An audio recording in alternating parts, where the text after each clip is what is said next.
我的意见是，把我们全国的军队全部集中在河畔一边，利用天堑阻挡住成吉思汗的进攻。兔子一样的蒙古马还想插上翅膀飞过河吗？啊！既然成吉思汗的蒙古马过不了这道天堑，我们只有派兵把这个渡口把住，那就万无一失了，否则会弄得人心惶惶的。而且事后老百姓会因为我们过分的夸张而传为笑谈的。我的心情可没有三位长者那么好。蒙古人真的像诸位说的这么无能吗？慢，这不是我说的，是成吉思汗的副使已经归降我们的瑟曼德尔说的。他的话尤其不可信。据我所知，成吉思汗很会用人。从他起兵统一草原开始，他的部将们竟然没有一个叛变过。焉知道这个瑟曼德尔有没有故意麻痹我们？你们都不要吵了。依我看，你还是对这场将要面临的战争说说意见吧。我的看法非常的简单，我同意将全国的军队集中在大河天堑一线，但是并不是为了防御。而是为了在成吉思汗远道奔袭、人困马乏、立足未稳之时，一下子压上去，歼灭其主力兵马，活捉成吉思汗。我以为集中兵力歼敌于河畔是最好的，国王陛下，您决定吧。就没有更好的意见了吗？我并不赞同在河畔一线与成吉思汗决战，因为万一我们不能打败成吉思汗，反而被成吉思汗打败了，岂不一战亡国了吗？所以我的意见是，把敌人放进来，在我们广袤的国土上消耗它、分散它，再一点点吃掉它。那我们的百姓怎么办？你是让成吉思汗一点一点吃掉我们？我看，还是在大河天堑一线布防的好。大家都不要吵了，就先议到这儿吧。反正蒙古人来到这条河还需要一段时间，有足够的时间想出对策。大汗，这是我从西夏带回的消息。大汗，呼兰妃，西夏王的军队什么时候能开到？他们不来了。哦，什么？西夏王拒绝随我们出征。他明明说可以做我的左右手，为什么出尔反尔？西夏王是怎么说的？他说，既然成吉思汗自以为天下无敌，那就让他独自去征讨他的敌人好了，何必让别人来分享他的光荣呢？什么？他敢讥讽我？大汗，不必动怒。西夏王是个见利忘义之徒，今天联盟伐金，明天又与金通好讨封，后天又约送伐金，同这等无耻之辈，大汗何必气大伤身呢？哼！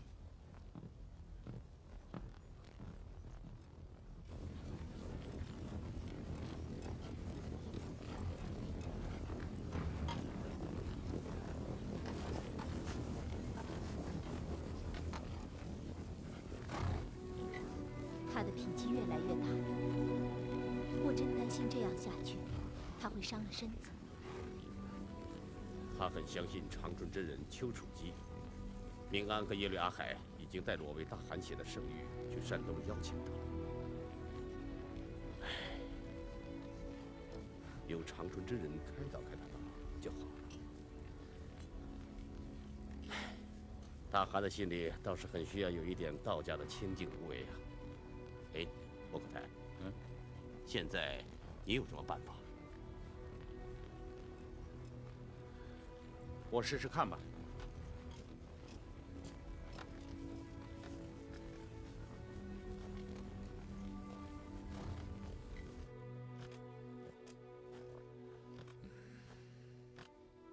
傅汗，有事吗？傅汗，儿臣学习傅汗用兵取胜的道理，有火精法，在您攻打乃蛮部时，夜间宿营，一人点5堆火，吓坏了太阳寒。有穿凿法，那胡崖一战，3军齐进，而1军如凿子弃入敌阵。还有掏心法，就像杀羊时划破羊肚，伸手掏心一样，用精兵猛将直取帅旗。野狐岭大败金军40万，就是用的这种办法。不知这次傅汗攻打敌军，准备采用什么样的办法？可以说是飓风寻雷之法。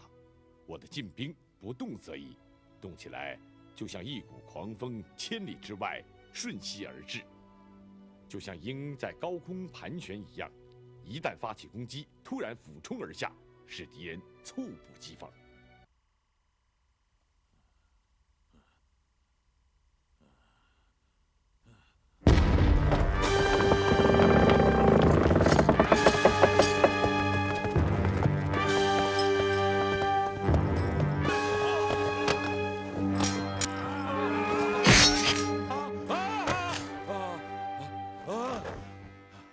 国王陛下，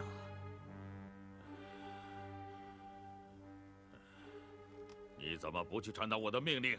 为什么还在这里？您对如何破敌还没有做出决策。决策如何破敌？就是什么？就是把我们的40万骑兵和30万步兵开到大河沿岸和成吉思汗决战，不能分兵把口，更不能所谓的诱敌深入，让人家个个击破。我已经知道了。我的儿子年轻气盛，以为蒙古人那么好对付。好了，我累了，你去向朱罕传达我的命令吧。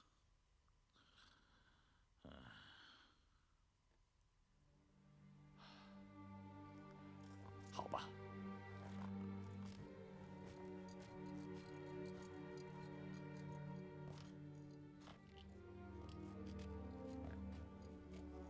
尊敬的诸汗们，请听我说，国王陛下身体欠安，不能临朝了。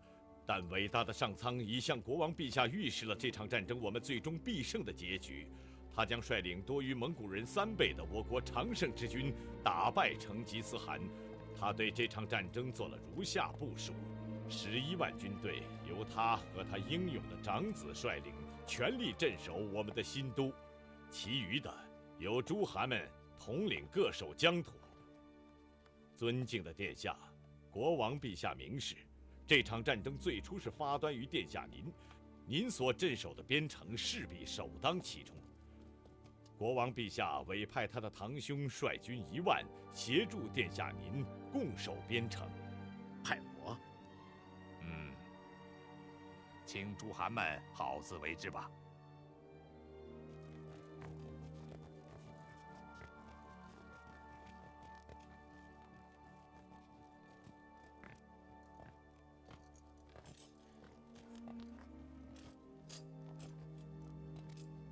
尊敬的将军，您说说看，那个贪心的家伙，并没有把从蒙古商队那里谋夺的财产分给我一厘，自己独吞了。现在蒙古人来了，为什么让我给他顶账？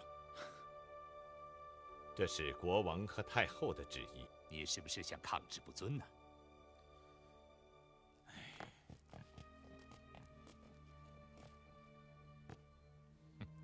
一个人从狂妄到自卑之间，想不到过程竟会这么短暂。一个太后，专权骄横却愚昧无知；一个国王，妄自尊大而气怒无常。我们的国家就要回到他们的手里了。我认为，你应该为百姓的生命财产，为了我们的国家免于一场灾难，担负起救国救民的责任来。我一个被废的王储，能支配的只有手中的战舰了。刚才，我把你的话跟你父亲说了。我们的40万骑兵和30万步兵应该开到边界外去，去西辽、去维吾尔、乃蛮的境内和成吉思汗决战，不能分兵把守，让人家个个击破。国王就是不听。他的骨头早就被那个叫哲别的蒙古人给下酥了。等着吧，成吉思汗想越过草原、雪山和大戈壁，总需要不少时间吧。那个时候，也许时光老人会改变一些什么吧。但愿我们来得及。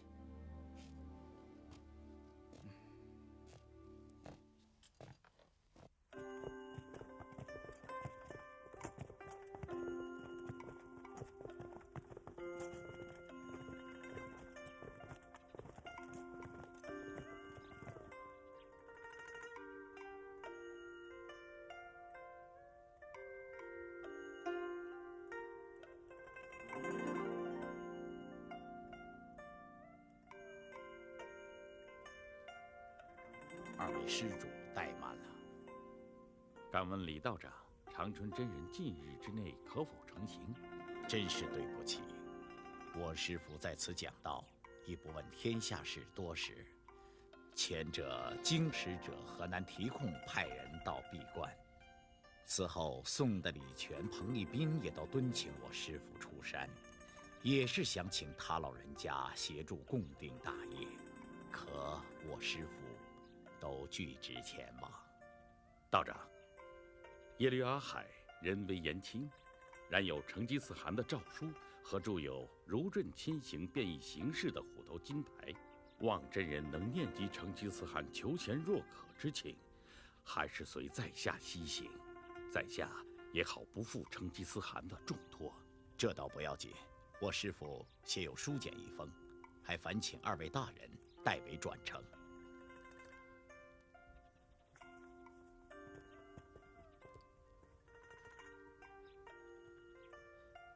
耶律阿海，咱们还是回去吧。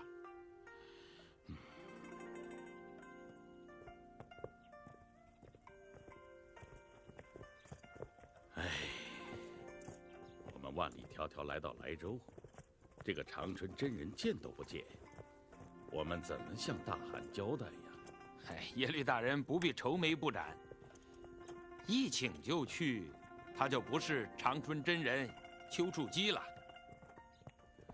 明安兄的意思是，你火速派人通过驿站奏请出征路上的成吉思汗，再下第二道诏书，而且这份诏书最好是让耶律楚材代笔。这样能行吗？再请不到，他也就不是长春真人丘处机了。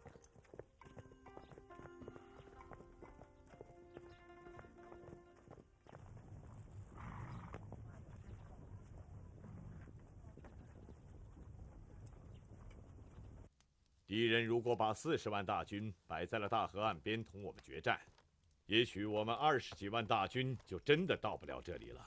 可是他们没有这么做，他带着11万人镇守他们的新都，10万人守卫旧都，保护太子和皇太后，其余的分散在各个城市，等待我们一个一个的去吃掉。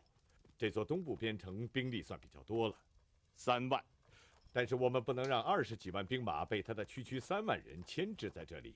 我们的马又上不了城墙，我决定把兵马分成4路，只留察合台、窝阔台率者别、忽必来、者勒灭攻打这座边城，其余3路分别攻取他们的其他边境城镇，然后在他们的新都会师，直捣敌人的心脏，活捉那个妄自尊大、自以为天下无敌的国王。无论现代战争还是古代战争，掌握了时间就掌握了主动，赢得了时间就可以缩短空间的距离。在成吉思汗的敌人预计还有很长时间才能到来的蒙古铁骑，突然兵临城下了。难道真的是蒙古兵来了吗？你有没有弄错？你看看他们骑的马就知道了。他们骑的不是马，是鹰吧？怎么来得这么快呢？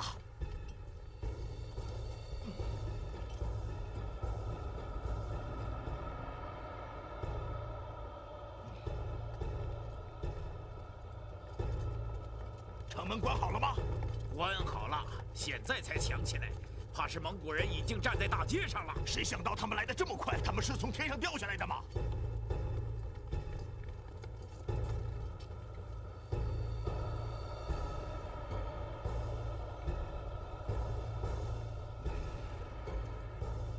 杀了500个蒙古商人，却招来了50万敌军，这就是你干的好事。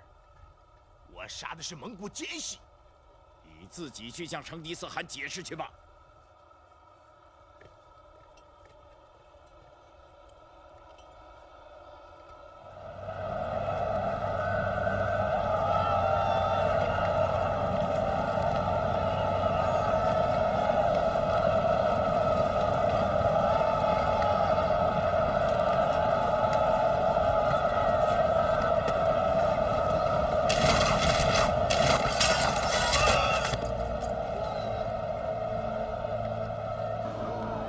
蒙古军的这次攻城战役，由于守城将士拼死抵抗，而进攻最终失利。随后，成吉思汗大军抵达了他们的第3大城市，并派出使者霍尔赤、塞曼德尔向这座城市的最高长官进言劝降。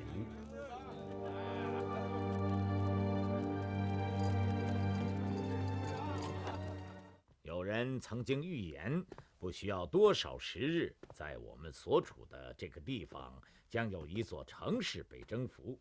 这个城市就是我们这里，你们不要心存侥幸，在劫难逃啊！尊敬的学者，我从未听说过有这样的预言，这都是您自己编的吧？难道你没有看见成吉思汗的兵马像海潮一样将把这里淹没了吗？哪有什么了不起呢？成吉思汗在草原上可以称雄，可他们的战马还能飞到我们的城头上吗？不要忘了，他们曾经攻打过金或西辽的许多城市。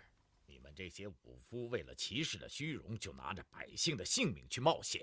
先人说过，赤手空拳不能阻止洪水奔流，靠2只脚再有力气，也不能减轻地震和雪崩。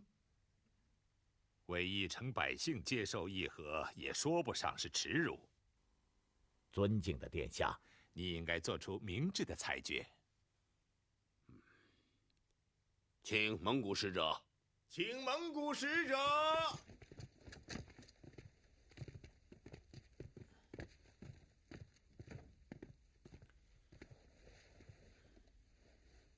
尊敬的使者，听说一些不明真相的百姓们打伤了你们，这虽然不是我的责任，但我仍然表示深深的歉意。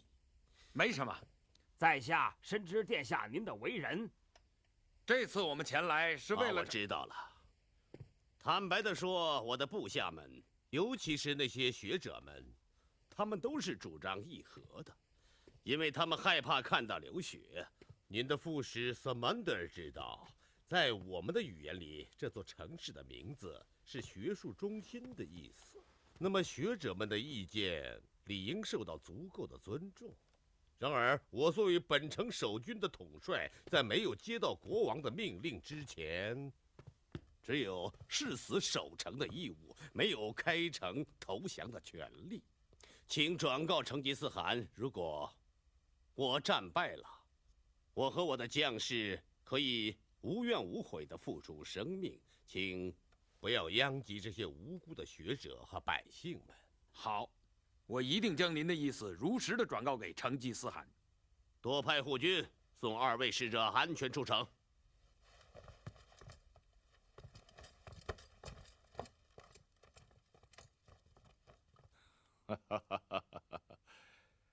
这个守城将领倒是个英雄，可是他却不识时务，那他只有死亡。那呀，命令工匠们连夜打造云梯和工程器械。明天清晨，我要攻打这座城池。快点，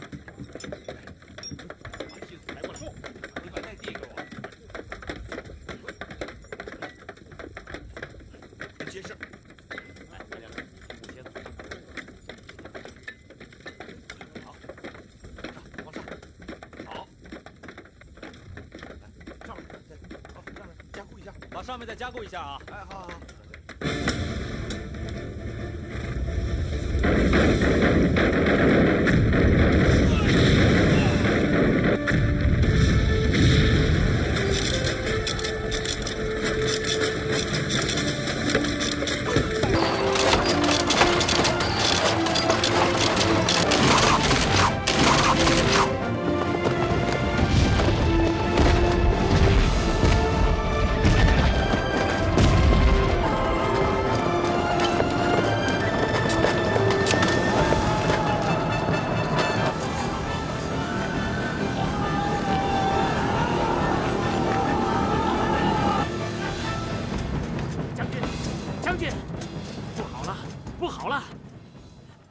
那些可恶的学者们打开了城门，成吉思汗已经进城了。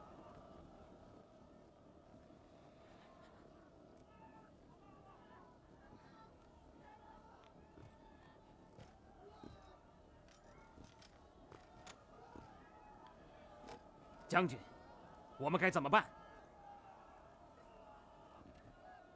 你们都换上百姓的衣服，逃命去吧。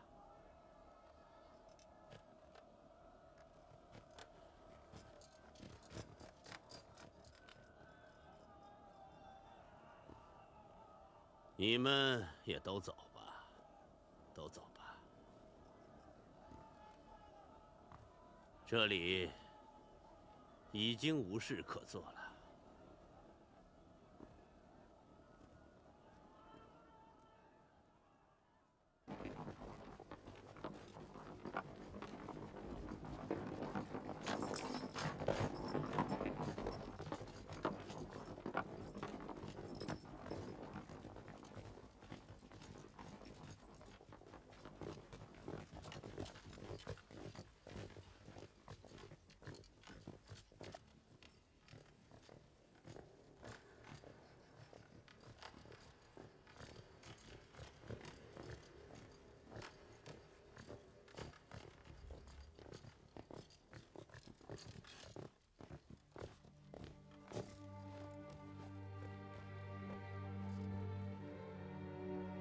托雷，替我拜一拜这个了不起的英雄。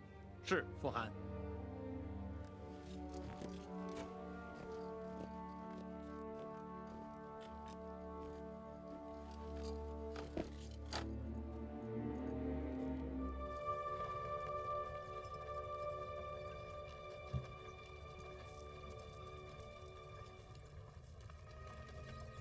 呼兰妃，你好些了吗？好多了，完全可以听从大汗吩咐了。多谢呼兰妃挂念。你怎么没进城去看看呢？这座城是他们这里的第3大城市，值得一看。我在抚慰受了伤的将士们，您呢？怕是另有原因吧？不错。我只希望看到战争之后的和平，却见不到和平之后的残忍。上天哪！结束这一切吧！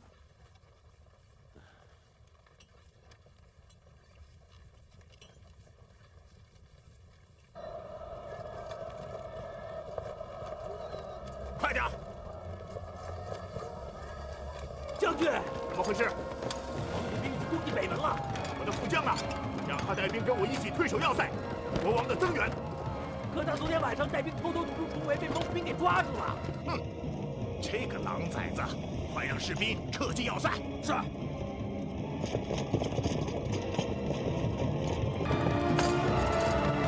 快准备！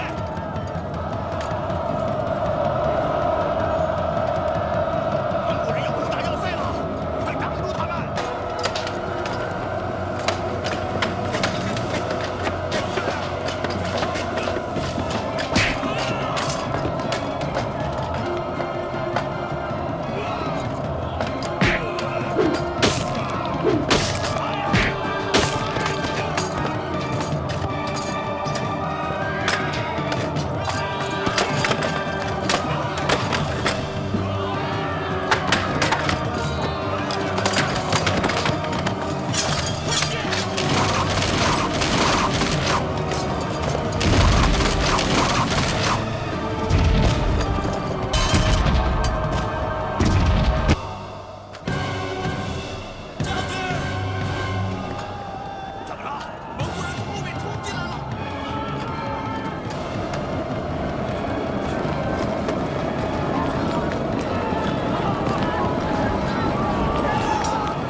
禀报成吉思汗，我们已经占领了整座城。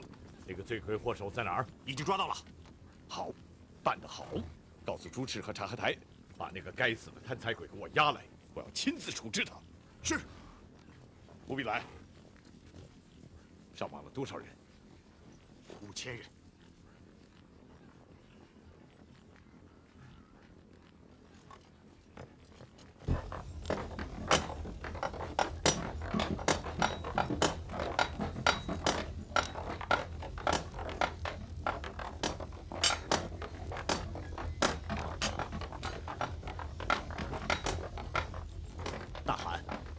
明安和耶律阿海从山东莱州派人快马传递来书信一封。长春真人他答应了吗？不，他拒绝了。他不来算了。打天下靠的是能征善战的勇士和这些能工巧匠，什么儒生啊、牛鼻子老道啊都没有用。哦，是吗？你不服？要不然明天你去爬阴梯攻城。不客气地说，你现在都不如这些做工的工匠。苏不台将军，你还不算笨。你还知道治工需要工匠，可治国需要有治国之将。古往今来，有多少安邦定国之将？孟子是一位，他曾经说过：“如欲平治天下，舍我其谁死？”三国时的诸葛亮未出茅庐而定3分天下，这些你就不知道了吧？什么孟子啊，诸葛亮啊，我不认识，我就认识你。你怎么样？大汗知道。啊，长胡子给穆哈黎提出了一个在中原安民税收的建议。黄河以北恢复了工商农耕，1年所得税收超过攻打中都的全部缴获。真的吗？那有一个长胡子就够了，还要那个牛鼻子老道干什么？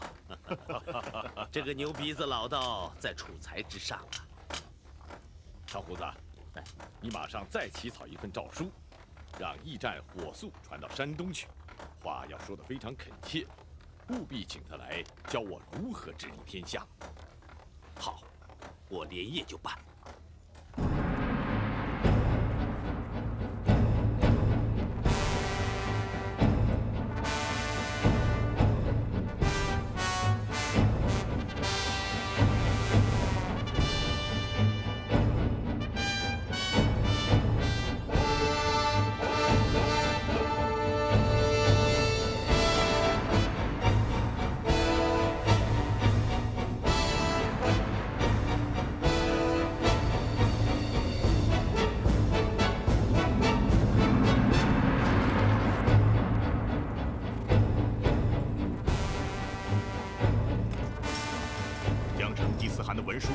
射入城内，让他们投降。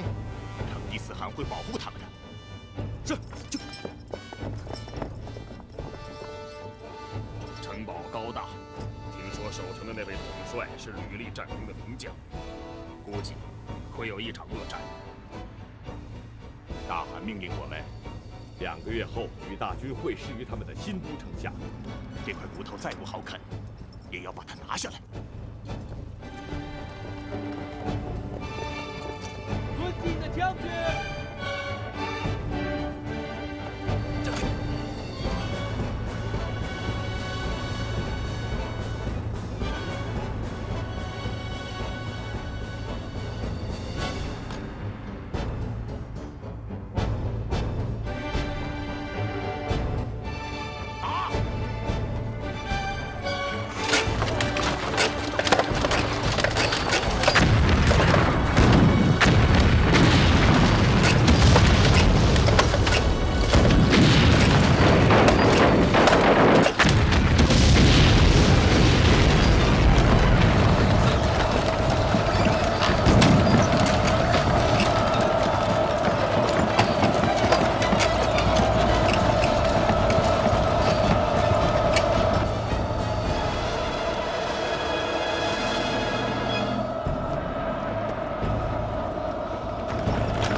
又有一座城丢掉了。你们说我们的常胜军为什么却变成了常败军？我们的城市都被人家各个击破了，这到底是怎么回事？我们分兵把关的战略是不对的，我们应该集中兵力与蒙古人决战。决战？如果决战失败了呢？谁敢保证决战不失败？父亲，别说了，现在我们要做的事，除了向上天祈祷之外，就是要修好自己的篱笆，不要让成吉思汗趁我们没有准备好的情况下打进我们的新都。好了，去看看防务工事怎么样吧。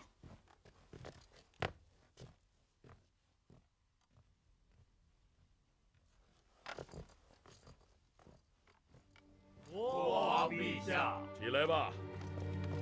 国王陛下，论幅员，这座新都是诸郡中最大的；论土地，它又是诸郡中最肥沃的。它是人间最美的天堂。有一首古诗说：“若说人间有座乐园，那乐园便是我们的新都。若是把它与天堂相比，苦和甜能够彼此一半。”可惜呀，这座乐园将变成战场了。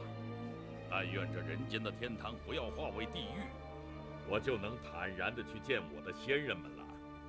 不会的，国王陛下，城里兵多粮足，一定会战胜蒙古人的。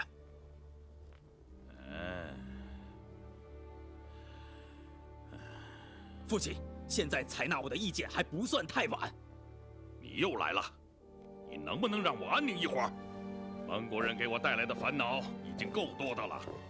父亲，我们应该尽快把兵力集中到大和天堑一线，以逸待劳，再动员全城的百姓与成吉思汗决战。又是决战！成吉思汗最希望的就是要我们离开城池，同他进行野战，以便发挥他蒙古骑兵的长处。至于动员百姓，那更是无稽之谈。我们刚刚强制地收缴了他们3年的赋税，已经闹得是民怨沸腾。他们还会帮助我们吗？不，成吉思汗到来一定要屠杀无辜的百姓，践踏我们的家园，他们才会激起民怨沸腾。只要父亲您亲自率军决战，我们还会重振英勇无敌的雄风。我认为王子说的很对，我们的军队毕竟是无坚不摧的常胜大军。可是现在上天不再庇护我们了，在厄运没有离开之前，还是分兵把关，慢慢的消耗敌人吧。消耗敌人？成吉思汗的军队已经从入境时的20万增加到30万了。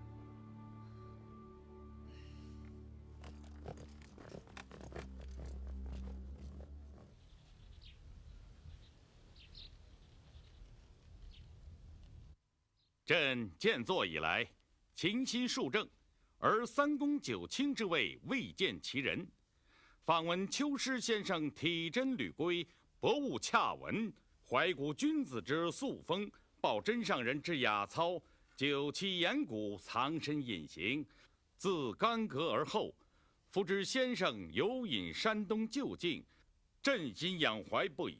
奈何山川悬阔，又是公营之礼。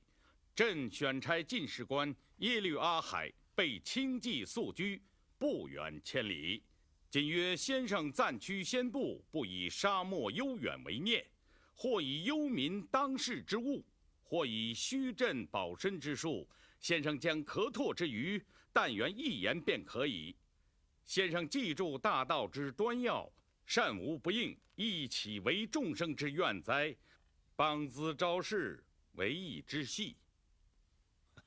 成吉思汗对老朽是过誉了，我比不了姜子牙姜尚，也不想当诸葛孔明，所以3公9卿之位，安邦定国之责，对我这个山野村夫来说，是无缘的。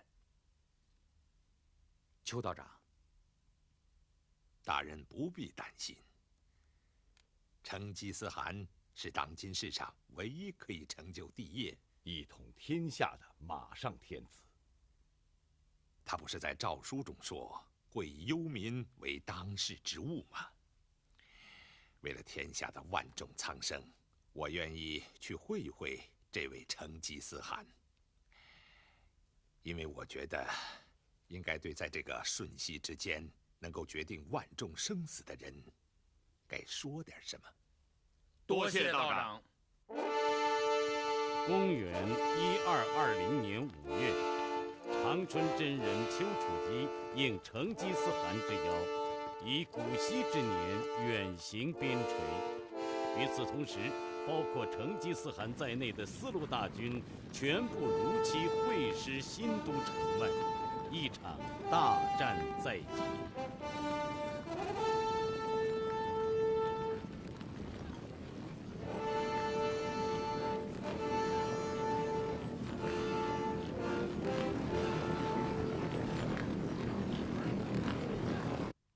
参见成吉思汗。好，哈萨尔、郭宝玉，你们如期来这里会师了。我要记住你们的功劳，要给你们最重要的赏赐。不，大汗，我们两个是回来交令请罪的。哦，你们犯了什么罪？我们在攻城的战役中，有将近4000个蒙古兵士倒下了。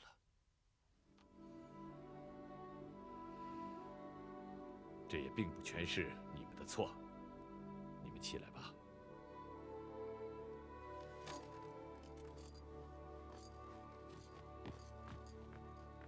大汗，二王爷、三王爷和者雷面诺言，押解肇事者在门外候旨。让他们进来。是，大汗有旨。二王爷、三王爷、者雷面诺言，有请。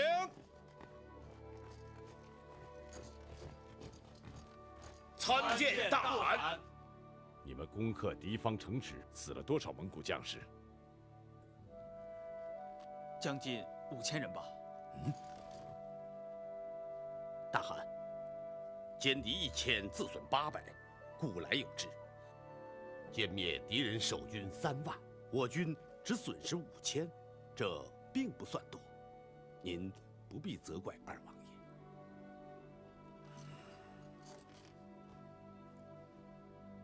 我把20万蒙古人从三河源头，从他们父母妻子身边带出来。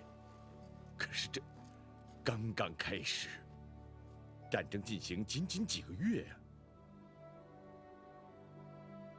传我的命令，今后凡是主动投降的城市，一个人也不许杀；而遇到抵抗我蒙古军队的城池，破城后一个也不许留。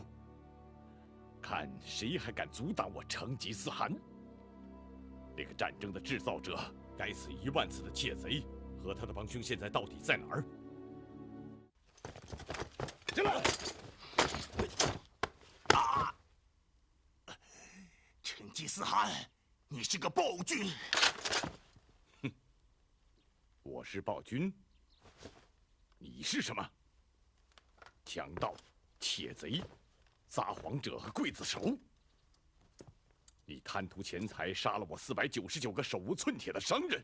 为了逃脱我对你的惩罚，你又断送了这座城市多少兵士和百姓的性命，包括许多孩子和妇女。哼！我不听你像狗一样的叫喊，给我一刀，看看我面对死亡的时候，会不会眨一眨眼睛，皱一皱眉头。这么说，你是想激怒我，好痛痛快快的死吗？我告诉你，我不生气，我不忙着让你死。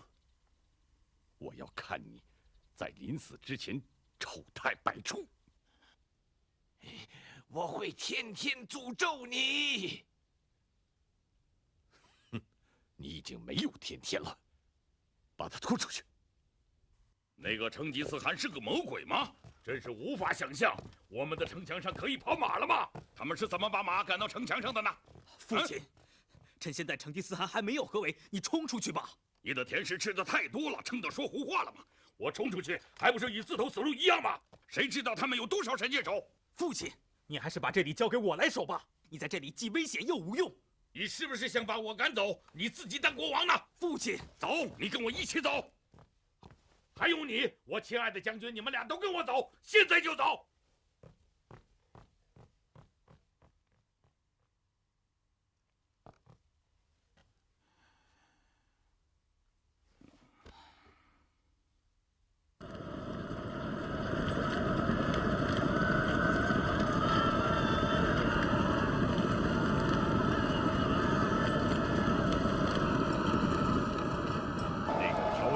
争的罪魁祸首已经完了，现在该轮到杀我使者，接济我讨伐西辽军队的那个国王了。听着，把前面这座城池给我牢牢地围起来，一只老鼠也不要放出去。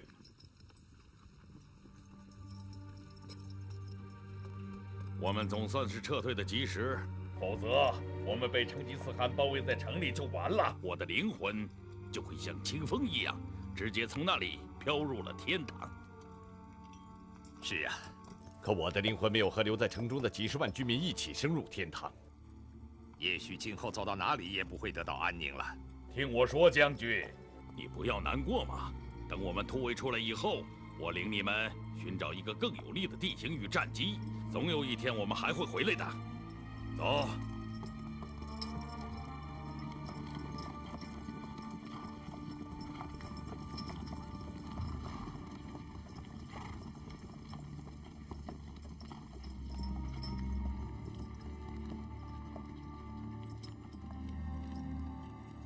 请听我说，英勇无敌的将士们，是我的家族把你们拖入了战火，却又在死亡威胁你们的时候，我跑开了，逃走了。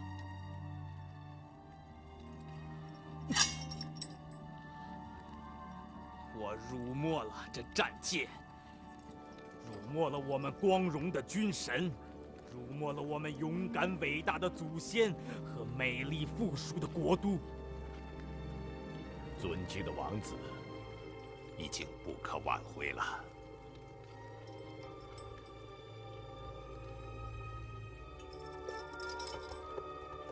一个国王就这样在庆幸免于同他子臣一起赴难的心情下，抛弃了他的人民。而抛弃人民的君主，有哪一个不被历史所抛弃呢？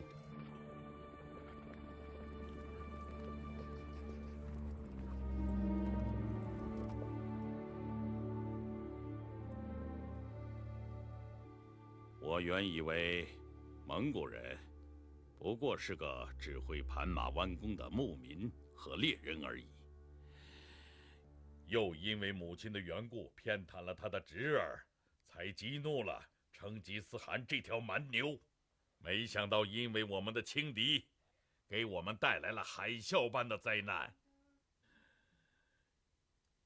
你们之中有身经百战的勇士，还有德高望重的元老和重臣，你们都有什么好的办法可以帮助我摆脱目前的困境？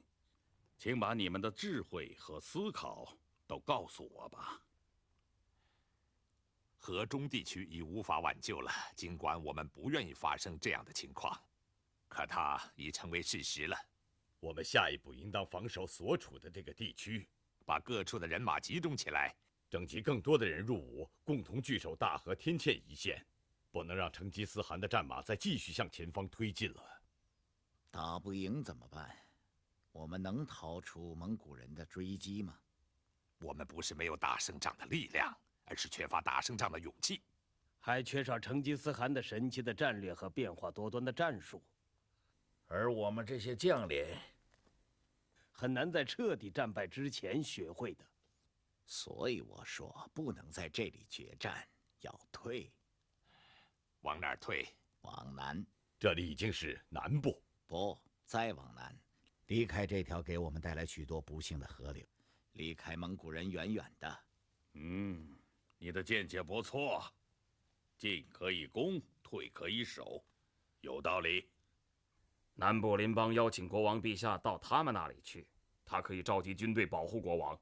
哎，这倒是一条退路。我们到底有没有进攻的路？我们伟大的英勇无敌的常胜军已经变成常败军了吗？我说我的儿子，你不要在这里逞匹夫之勇。不，我认为将军刚才说的对，我们正是缺少战胜敌人的勇气。如果父亲要退，就请把军队交给我，让我和成吉思汗决一死战。国王陛下，我们向城中的百姓们收了后3年的赋税，不是为了危险来临的时候丢下他们，自己跑得更快，而是应该保护他们。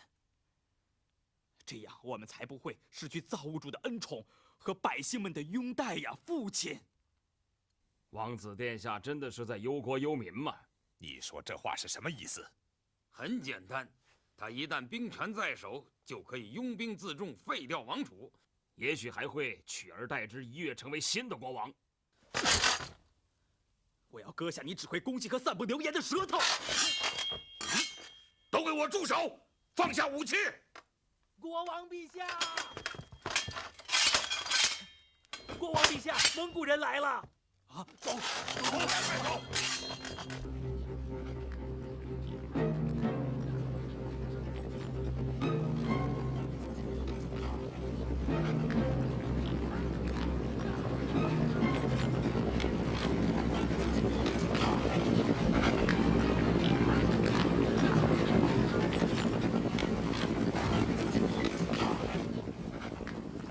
这个国王看起来还挺好客的，做好了饭他就走了。我看天快黑了，小心中了他们的埋伏啊！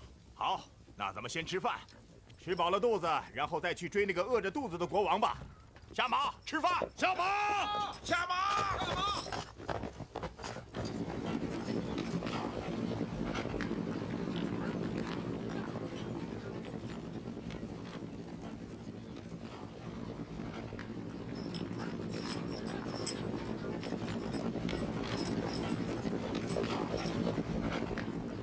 国相，你说我们现在去哪儿？国王陛下，趁着黑夜的掩护，我们向南撤，撤得越远越好啊！只好如此了。但愿明天太阳升起的时候，我能听到一个好消息。走，走！由于国王可耻的逃遁，成吉思汗只用8天的时间就攻克了他们的新都。祖父，祖父！啊！我们大队人马已经全部开进城里边了，把城里的男女居民和士兵分成100为1队，正向城北集中呢。好，对于那些主动归降的守城将领们给予应有的保护了吗？归降的首领以及受他们庇护、与他们有瓜葛的5万多人被准许留在城中了。好，大象怎么办呢？啊，就是那20头身披铁甲抵抗过我军进攻的大象，有长长的鼻子，有10只骆驼那么大的大象。对，大象是长长的鼻子，哎，好吓人的大象啊！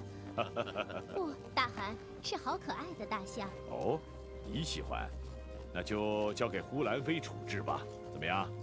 是，祖父。穆阿图干，大象吃什么活命呢？吃草原上的草啊。那就还把他们放到原野上去吧。那怎么行啊？他可踩走我们不少士兵呢。那并不是他们的错，就赦免他们了吧。啊，说得对，他们是受人驱使才参与作战的，就赦免了他们吧。大汗真是一位仁君呐！啊，连几只大象都舍不得杀害啊！哎，你是不是说对这些人也要施以仁慈啊？哦不，我什么也没说。他们抵抗了我8天，使我的士兵死伤了许多呀。可他们也同大象一样，也是受人驱使才参与作战的。啊，对这些人的处置，我倒有一个办法。哦，从这些人之中挑选3万有手艺的工匠，分给诸位诺言。哦，当然，那是老规矩。大汗不是担心我们这次征战缺少兵源吗？那么再选出3万青壮年，编成一支千军，随我军征战。可以，让他们立功赎罪。其余那些有罪的人呢？让城中的商人交出足够数量的赎金，把他们都赎回去。这样一来呢，穆阿图干父亲的汗国里可就多了许多许多纳粮赋税的臣民了。哎呀，长胡子的办法真是好极了。长胡子的话不能全信。对于那些反抗我最凶的敌人，我绝不饶恕。我要让有罪的人都受到应有的惩罚，让他们得到应有的下场。就这么定了。来啊，在，就按我说的意思，把有罪的人给我挑出来，我要亲自处置。是。长胡子，刚打下的这个城，你就不想进去好好看看吗？好啊，哎，长胡子，我跟你一起去，走啊，走啊，走啊！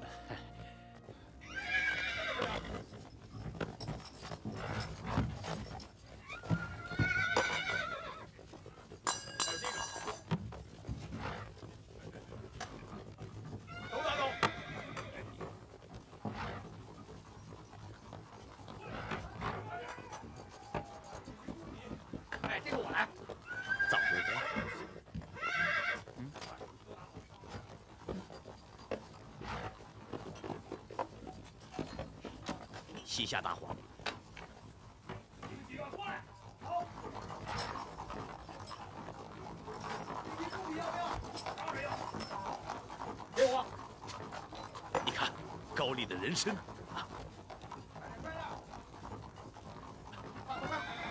来，都搬到车上去。伟大的至高无上的国王陛下万岁！快封锁消息，关闭城门，让那些东方的怪物、野蛮的蒙古人离开的越远越好。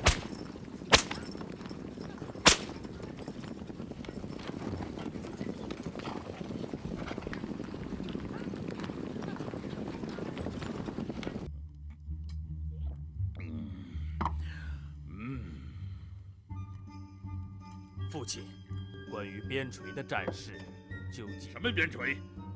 现在哪里还有什么边陲？蒙古人已经快要打到我们的心脏了。那我们怎么办？你们都自谋活命去吧。父亲，叫我干什么？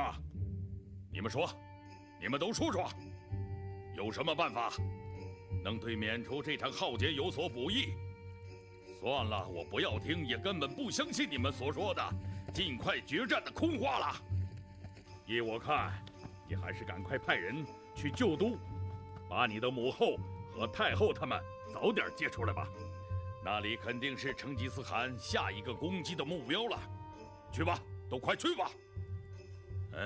我要让我快累断的腰早点躺在床上，舒展舒展了。你们都退下吧。 陛下，国王陛下，什么事？是新都来人了。啊！快让他们进来。将军，请进。国王陛下，新都已经失守了。啊！才8天，我就损失了11万军队。 在你来这儿的路上，有没有看到者别的军队？既然新都已经失守，成吉思汗大军必然跟踪而来，赶快向南撤退！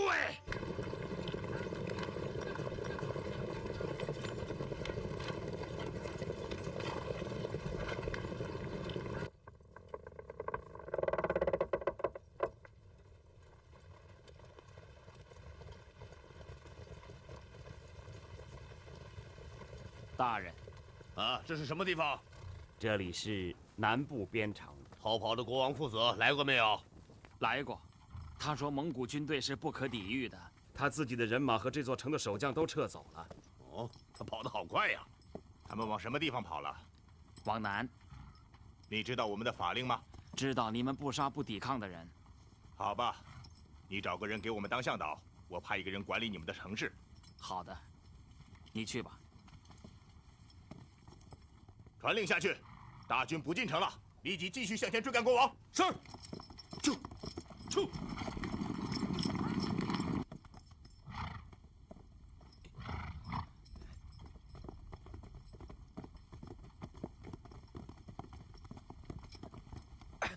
请问新都还有多远？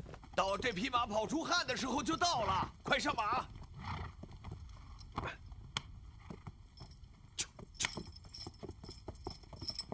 哎，可以问问你有什么急事吗？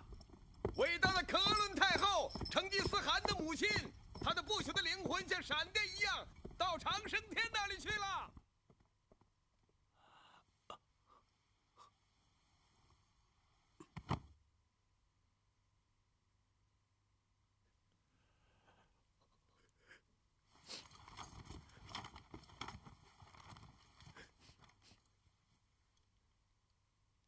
你说，临终的时候谁在他身边？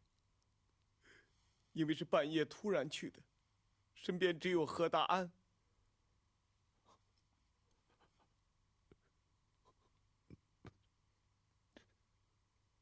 他留下什么话了吗？他老人家只是不住地念叨一句话。什么话？他说：“我的铁木真在那儿，他怎么还不回来呀？”我的铁木真在哪里？他怎么还不回来？大汗！大汗！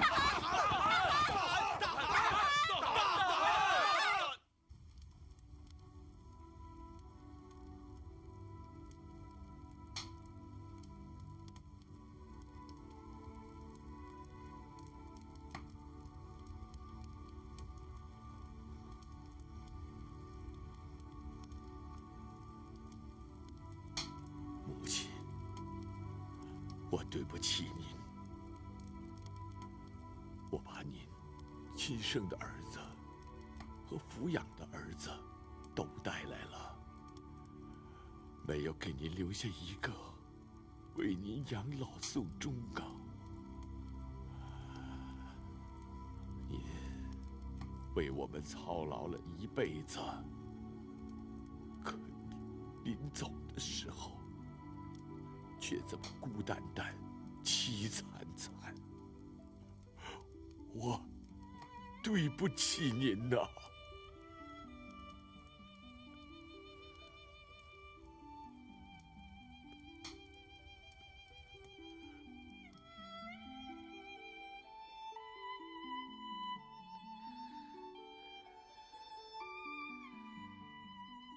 铁木真。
阿妈，你不要离开我。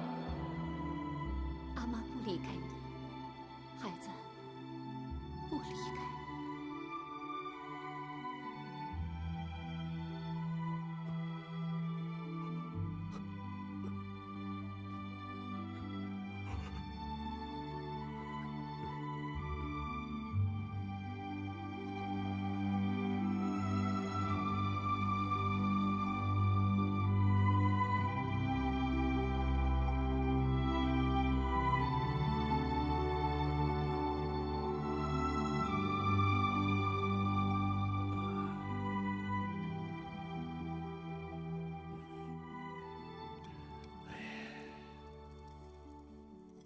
长胡子的药怎么这么苦啊？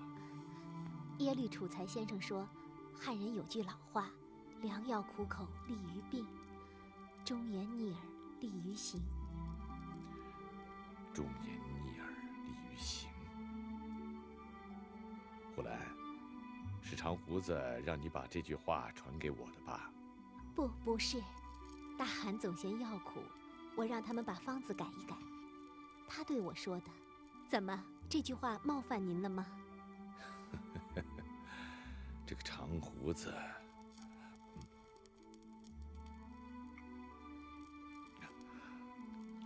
他劝我要废除敌人一旦抵抗以后，我在破城以后便要屠城的命令，我没有答应。为什么？难道他说的不对？战争一开始3个月里，我就丢下1万多具尸体。如果每到一处都遇到抵抗，我们走出去要不了多远，就会一个不剩。大汗，朱赤他们来了吗？已经在殿外等候多时了。叫他们进来。叫他们进来。是。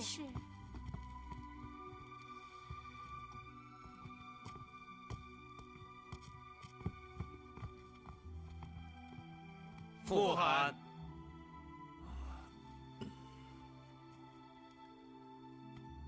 们记住，长胡子是长生天赐给我们蒙古人的兴国兴邦之才，以后你们要像对我一样，对他言听计从。知道了，傅汗。我们在这座新都城已经无事可做了，应该立刻出发去强取旧都。只要拿下那座城市，这些日子将士们的奋勇拼杀就没有白费，我们的胜利就捏在手里了。我的身体一直没有恢复，这次攻打旧都的战事就由你们3个代劳了。是，傅汗。那里大约有10万守军，100万民众，你们不要低估了敌人的力量。我把1半的骑兵分给你们，猛将赤喇温、哲勒灭、忽必来随军听用。已经打下的新都是察合台的汗国了，等到旧都攻下以后，那里将是朱赤的汗国，所以整个军队就由朱赤节制吧，明白了吗？明白了，傅汗。你们去吧。哦，对了，听说那个旧都是个很富的地方，你们尽量保护它。打下它的时候报告我，我要去看一看，它是不是跟传说的一样美啊？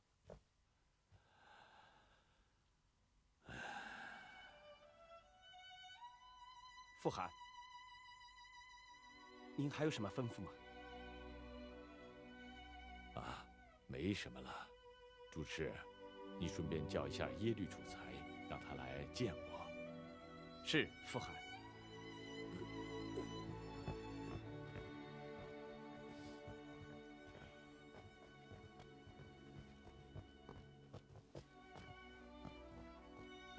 哎，怎么了？察合台，你太缺少爱心了。你没看见傅汗是多么的苍老吗？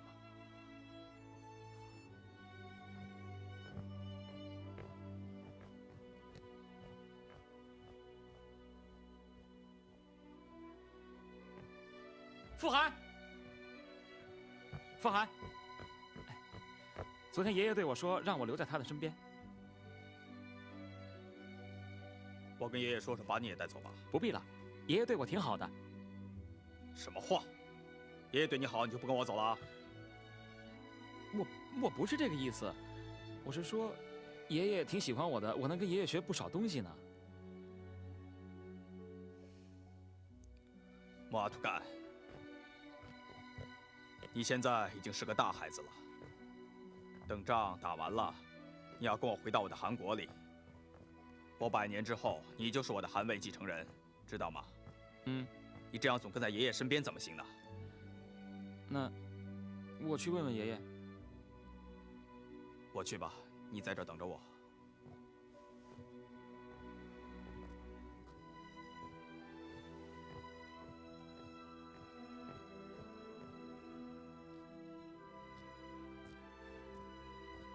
你要带走穆阿图干，怎么？他在我的眼前，你还不放心吗？不，傅汗，我不是这个意思。我没兴趣听你到底是什么意思，我只告诉你，穆阿图干是我最喜欢的孙子，我就是要留他在自己的身边，不行吗？行，我的意思是，你可以走了。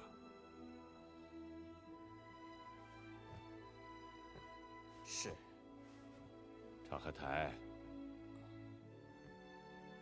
傅汗，把穆阿图干留在我的身边，你只管放心好了。到时候我会交给你一个合格的汗位继承人。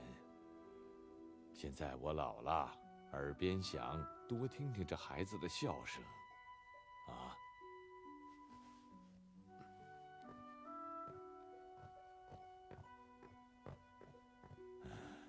我是怎么了？从前没有这些儿女情长啊。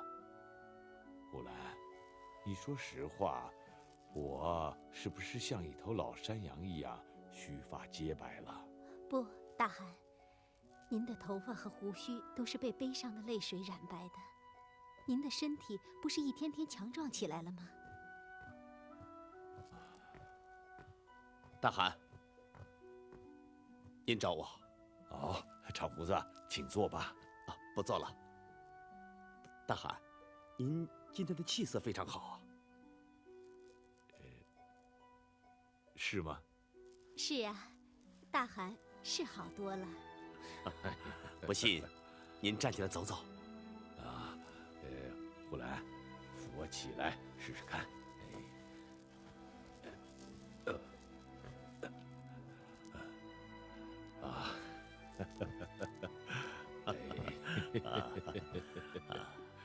啊，大汗，您病刚好，还是坐下来歇歇吧。我现在好多了。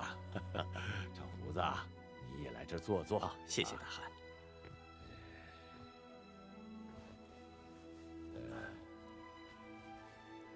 那位长春真人有消息吗？啊，我正要向您禀报呢。耶律阿海陪同长春真人丘处机，已经离开莱州，到了燕京。哦，好啊。可是，他听说您又出征了，他又不想来了。嗯，为什么？他向您上了一份陈情表。哎，捡要紧的地方念一念。哎，登州栖霞县丘处机也，进奉宣旨，愿招不才。怎乃自念谋生太拙，学道无成，辛苦万端，老而不死。这是什么意思啊？他说他没什么能力，只是一把年纪而已。前者荆及宋屡招不从，今者龙庭一呼既至，何也？夫闻皇帝天赐勇志，筋骨绝伦。这几句话我听懂了，他是说我比金和宋的皇帝要好得多，给了我好大个面子。他说他不懂得军事，不会像姜子牙和诸葛亮那样治国平天下、治理国家，他只懂得一点道德之心。现在是乱世，让人节制欲望，也不是一件很容易做到的事情。同时，他还说他年事已高，形容枯槁，不耐风霜，他就不来沙场了。等你回到草原之后，他再来看你。不行，长胡子，你替我快写一份诏书，邀我请他一定要到这里来。啊，对了，让木华黎国王派卫队送他来，让30里一处的驿站好好照顾他，把他早一天、早一个时辰送到我这里来。好吧，我想大汗有这样的诚意和苦心，他一定会来。请吧。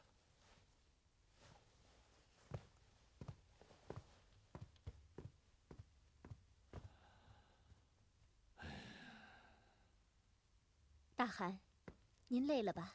快去歇一歇吧。您看您连靴子都没有穿。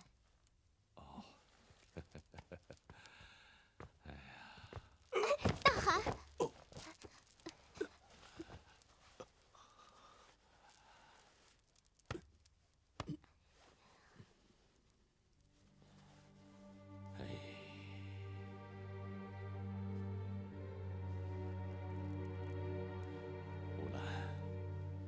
我告诉你一个秘密，我最近非常怕死。大汗，看把你吓的，我又不会马上去死。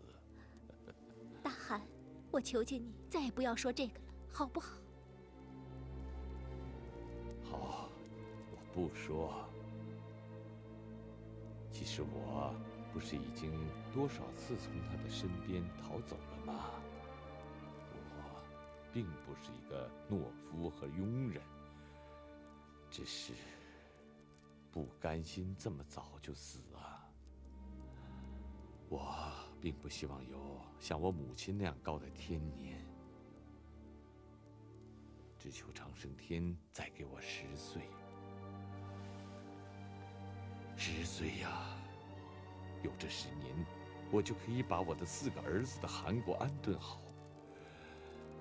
有这10年，我就可以灭金灭宋，一统天下。有这10年，我就能学会战马背上还没有学到的许多东西。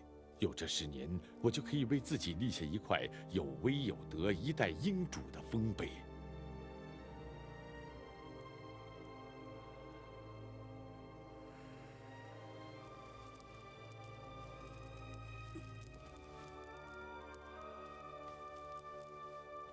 呼兰，你说实话，我真的还能活上10年吗？您能，一定能。长春真人不是活了300多岁吗？只要他一来，传给您长生不老之术，您还能活300多年呢。300年？我只见过300年的树，还没见过300岁的人呢。有啊，耶律阿海亲口说的。300年，那能做好多事啊！我要是真的返老还童，你怎么办啊？做我的妃子，是不是年纪嫌大了一点呢？啊？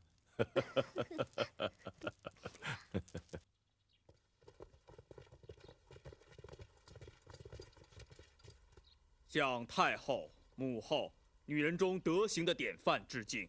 我亲爱的将军，你伟大的国王为什么不来接我？他不知道太后大驾光临此地。他在干什么？他身体不好，心情同身体一样糟。带我进去见他。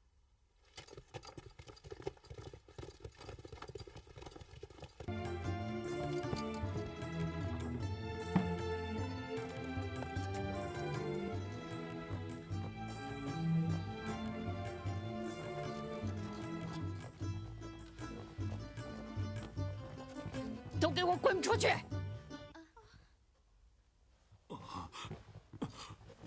太后，慢！国难当头，你们这些妖女还在麻痹国王的斗志，都给我拉出去砍了！太后，太后，国破家亡，生死莫测啊！你还有心思花天酒地？我怎么生了你这么个无用的儿子？我是无用。对，你说的对，我是花天酒地了。可您让我干了些什么？上天抛弃了我，我还能干些什么？这边和速不台那2个凶神恶煞般的蒙古人，像索命的恶魔一样对我穷追不舍，我上天无路，入地无门了。你还能让我怎么办？你的马刀难道是木头做的吗？你为什么不去抵抗？抵抗，我抵抗过，可我的军队遇到蒙古人便一触即溃。上天啊！自从我被迫逃离王宫的这些日子，我几乎每天都在逃命，到每一个地方，没超过3天，这边速不台就追来了。我的国相们呢？我的皇亲朱韩呢？他们差点要了我的命啊！什么？你强加给我的那些国相和皇亲朱韩们，他们不帮助我打退蒙古人，反倒设计谋害我。今天我侥幸不死，可谁知道哪一天会死的？怎么会是这样？不会这样吧？就是这样，已经这样了，我们已经完了，就要从这个世界上消失了。太后，你就和我一起痛痛快快地享受一下为数不多的最后时光吧。我英勇的将军，太后，我们这些妇人老小离开了宫殿，逃到了这里，是为了躲避成吉思汗的攻击，可不是为了做这边速不台的刀下之鬼。国王陛下已有了安排。我不管，我不要听这个无能的儿子有什么安排。我现在要你的主意。与这里相距不远的山里有座古城堡，那里易守难攻。我已经准备了一支军队护送，并负责保卫太后和王后、王子们的安全。可国王陛下，别管他，我都懒得多看他一眼。马上送我回去。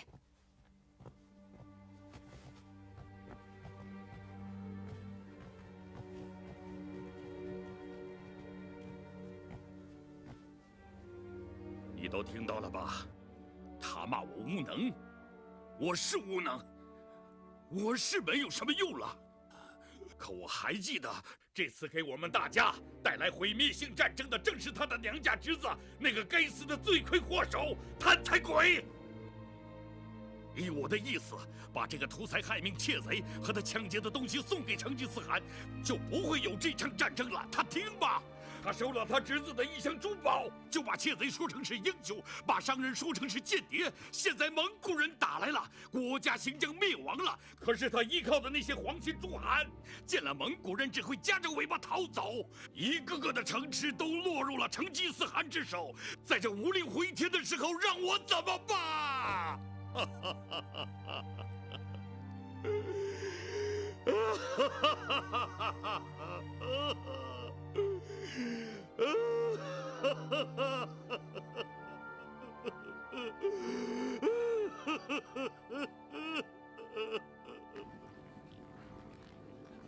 正当这位国王束手无策、坐以待毙的时候，成吉思汗的2员大将哲别和速不台的2万大军正向他逼近。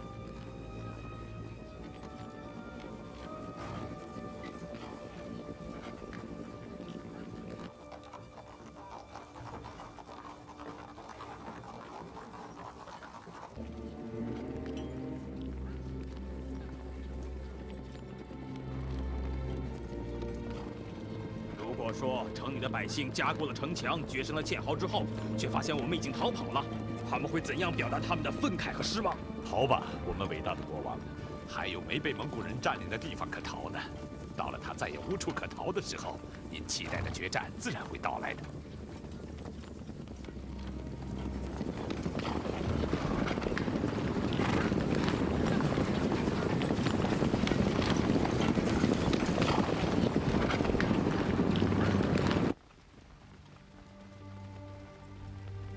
已经无心恋战的国王，同蒙古军一经遭遇，便溃不成军，狼狈地逃到了海边一个非常荒凉的岛屿上。上天保佑我，不要抛弃我。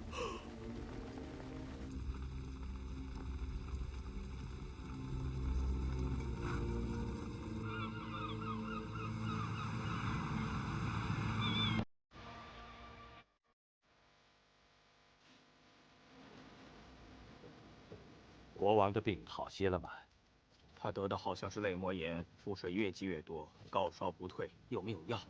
恐怕……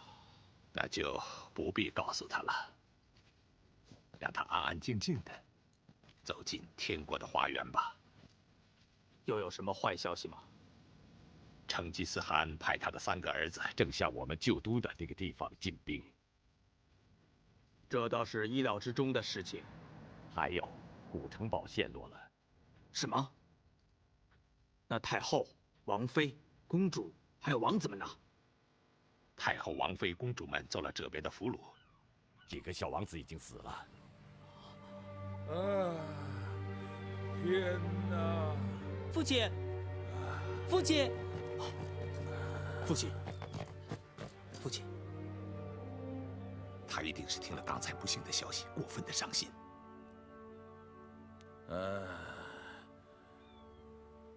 我就要死了。父亲，您不要伤心。先死的亲人在天堂的花园里等着我呢。对后死的亲人，我在天堂的花园里，在那里等着他们。我们一家就要团聚了。我一生征服和统治过多少辽阔的土地呀！可惜，却没有1寸土地可以安放我的坟墓。我只好葬在这个小小的荒岛上了。也好，每天都有海涛声给我奏哀乐，每天都有海。父亲，我的孩子，我我告诉你，立你的弟弟为王储，是太后的意思。我一定尽力辅佐弟弟。亲爱的孩子，不是父亲不疼爱你，可除了你哥哥，没有人可以光复我的基业，所以我要立你哥哥为国王。您放心吧，我一点也不怨恨您，一点也不怨恨哥哥。好了，你们有了新的国王。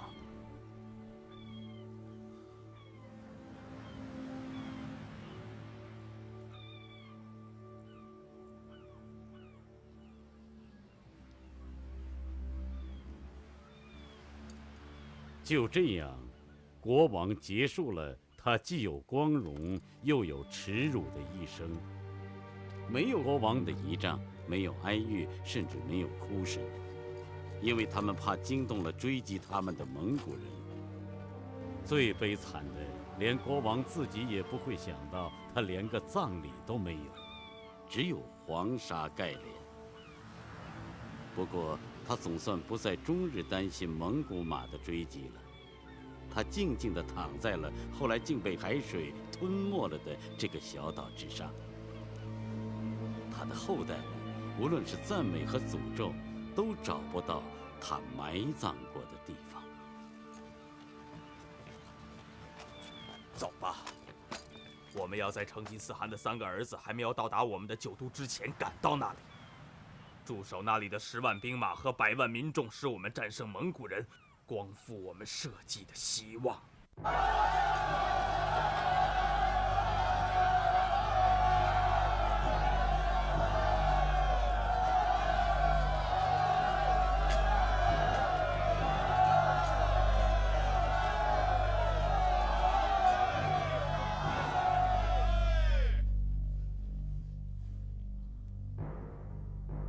我对不起你们，让你们受惊了。我在你们面前，我是个罪人呐，在先祖面前，我也是个罪人。王储殿下到。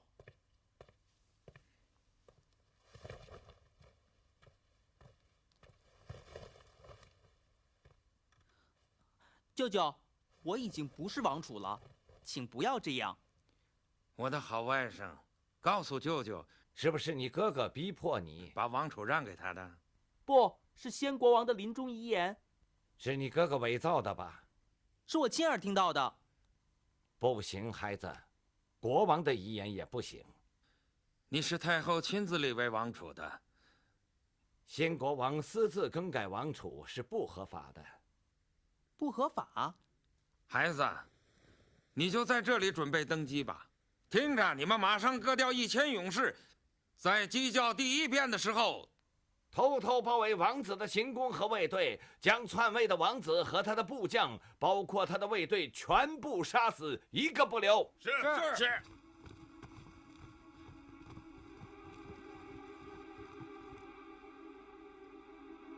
哥哥，哥哥。什么事啊？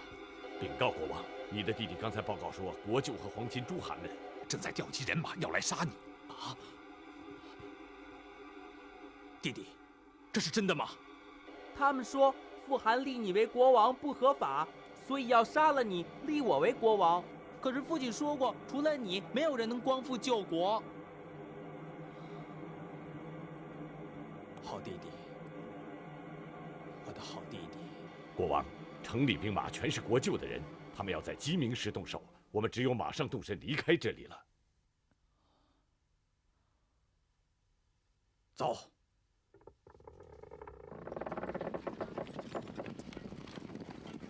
如果没有这些守旧的皇亲朱罕发动的内讧，没有赶走比他的父亲更有胆有识的新国王，也许在这里发生的这一场战争，会有另一种结局吧。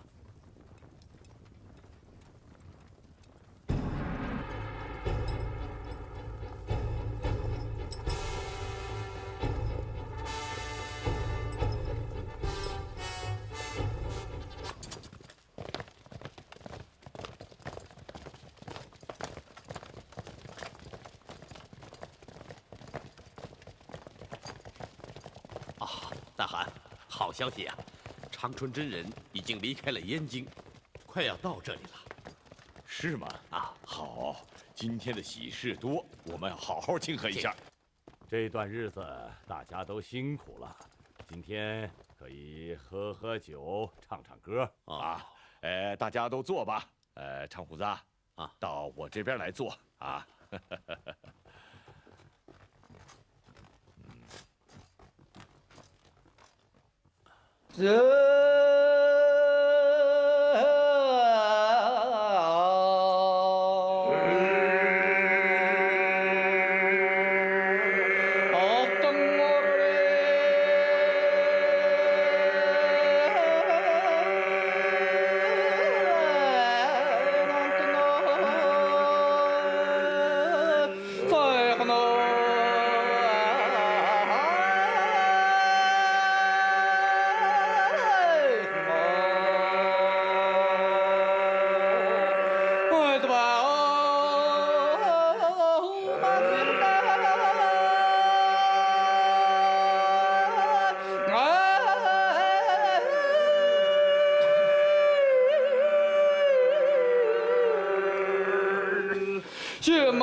大蒙古汗国万户耶律不花奉旨恭迎长春真人。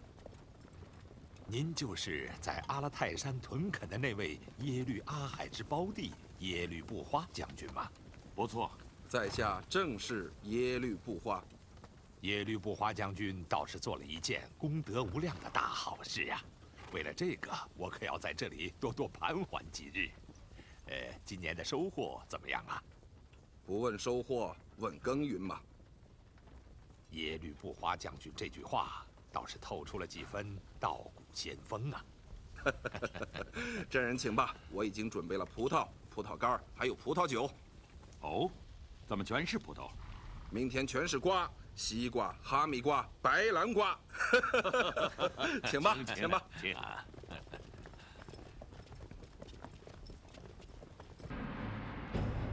成吉思汗在进军受阻的同时，已经聚集起10几万人马。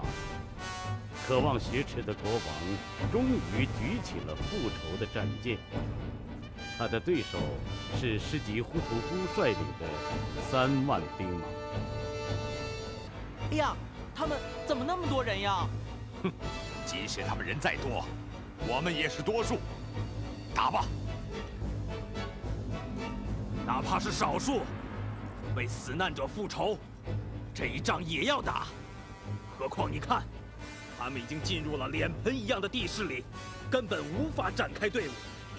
他们的新国王，咱们试一试大汗的掏心战法，抓住新国王，我们就完全胜利了。我们活捉他！冲啊！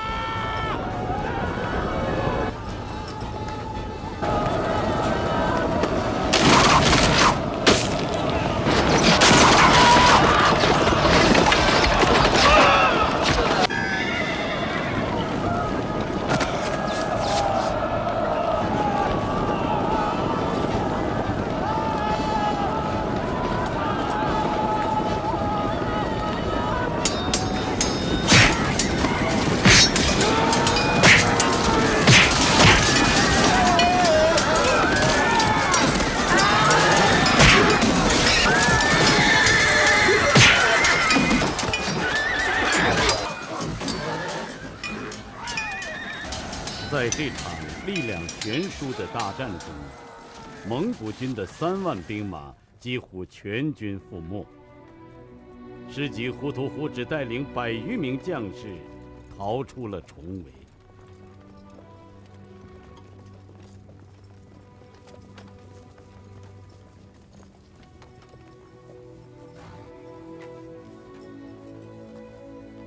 我给你的3万人都死了。大汗，你杀了我吧！是我指挥的无能，才让敌人把我打败。我有父母亲，可伦的养育之恩，你杀了我吧！不，世纪糊涂，你是母亲的养子，没有母亲的话，我是不能杀了你的。母亲。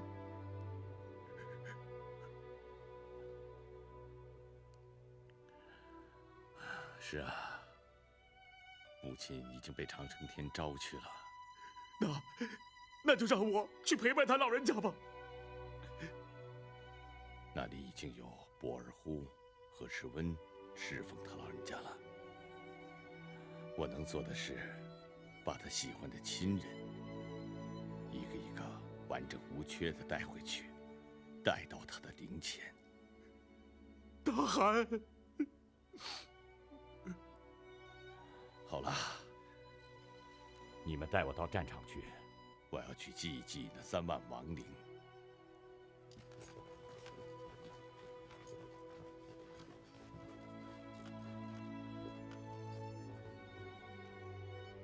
世纪糊涂，你知道为什么失败了吗？你先来看看这里的地形。你的失败是没有很好的选择地形啊。地形怎么了？步兵打仗适合聚在一起排成方阵，骑兵适合分散成3355、45的小队，这样才便于分合进退。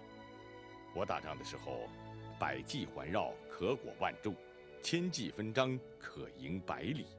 你在这种盆一样的地形里，3万人簇聚在一起，还能不被包围歼灭吗？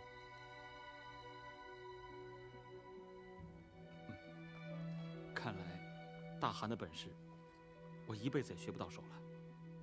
那你就去当好你的执法官，以后不要再领兵打仗了。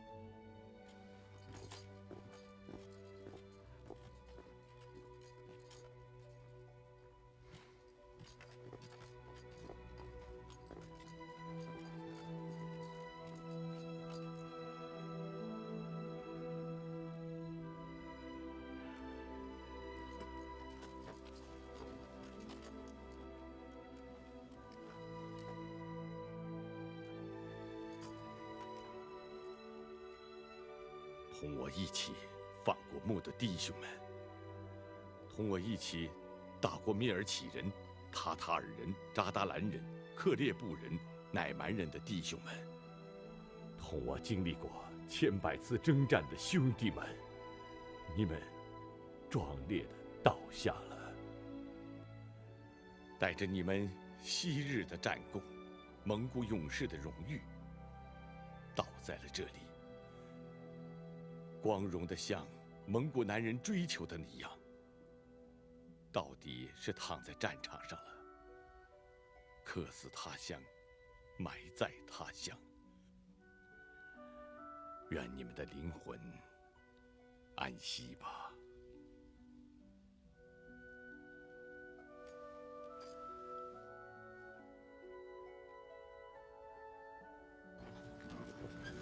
伯克台王爷，多代前呼，这些尸体拉到哪儿去啊？前面有个沙窝子，准备埋在那儿。怎么掩埋的这么草率？为什么不挖个坑？回三王爷的话，这几天攻城的人死的太多了，如果挖了坑再埋，尸体怕臭了。这位温叔叔啊，你去一趟富汗新营，如实将这里发生的事禀告给富汗吧。好的。我的3个儿子真能干，7个月打不下一座孤城。他们是马奶酒喝不够，还是手扒羊肉吃不够？其实，我军曾2次攻进城中，甚至还抢占过河上大桥要地。可是我们遇到的敌人十分凶猛，他们同心协力，拼死抵抗，势不相让。既然敌人可以同心协力，我们就不能万众一心，志在必得吗？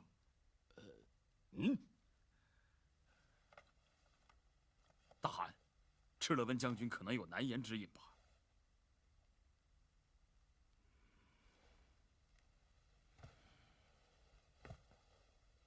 赤老温，你父亲，还有何达安，都是我的救命恩人。说吧，那里究竟发生了什么事？大汗，朱赤和察合台兄弟不和，他们各持己见，各行其事，往往是相互掣肘，部下也是无所适从啊。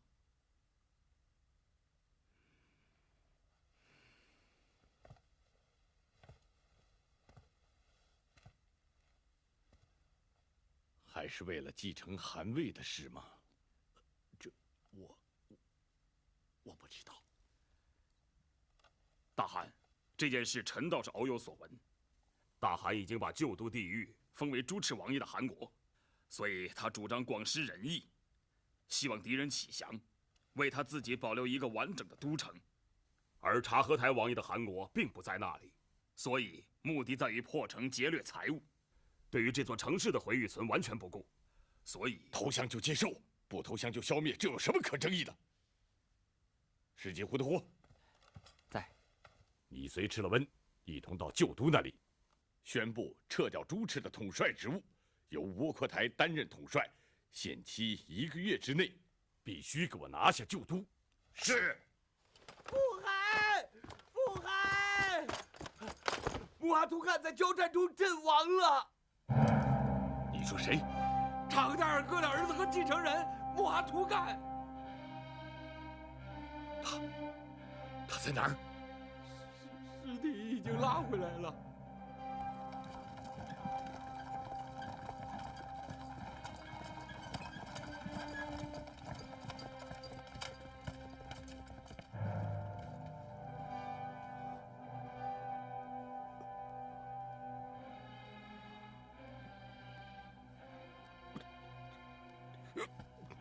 富汗，把他送到我那里去，不要让风吹着他，不要让阳光晒着他。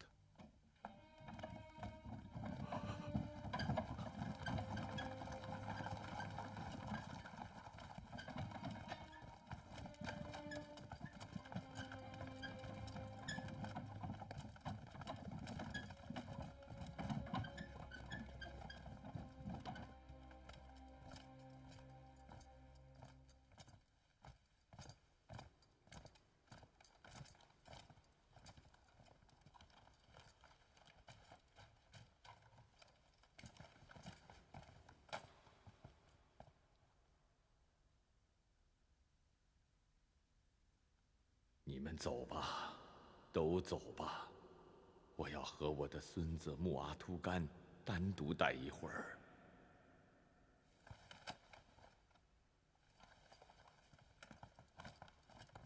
不要告诉他的父亲察合台。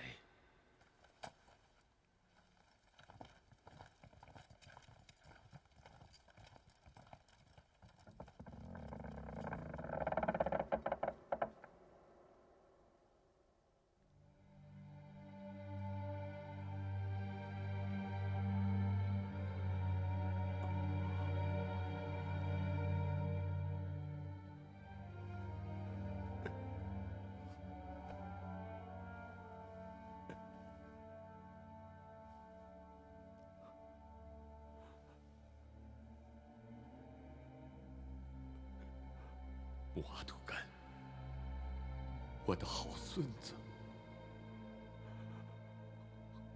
爷爷还好好的活着，你生活才刚刚开始，怎么就去了呀？是想你的太祖母了吗？可是，你就不留恋我这个老头子吗？啊？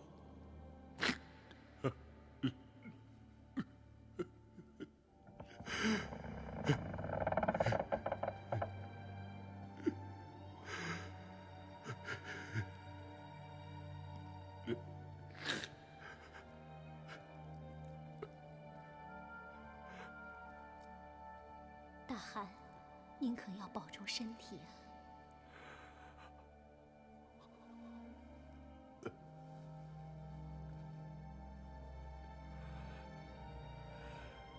传我的命令，明天5更8营。您又要出征了吗？我要把这孩子付出过生命的地方变成埋葬我爱孙的坟墓。我要活捉他们的国王，给我的爱孙祭灵。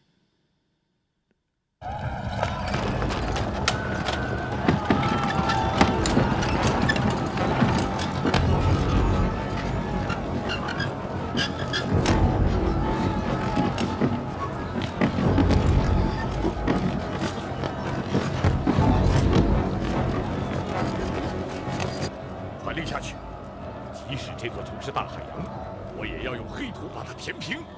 我要把这里变成沙漠，不让这里再长出任何有生命的东西。是。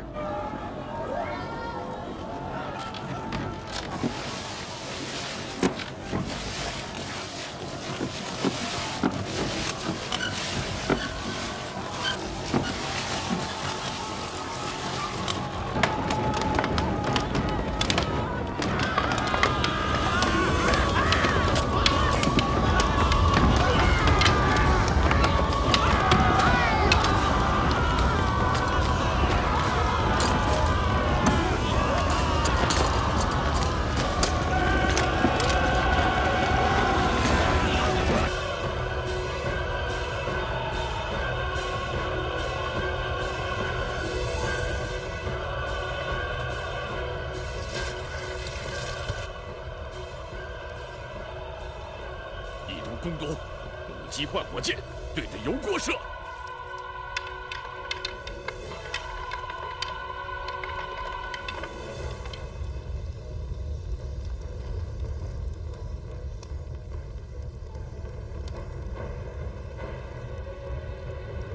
放！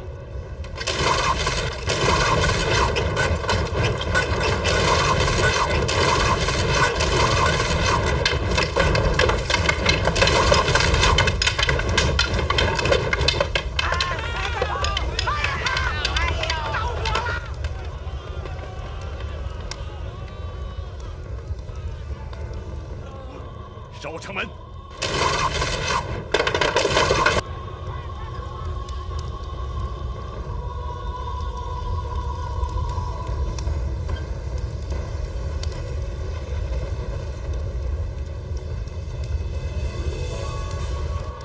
撞碎城门！撞碎城门！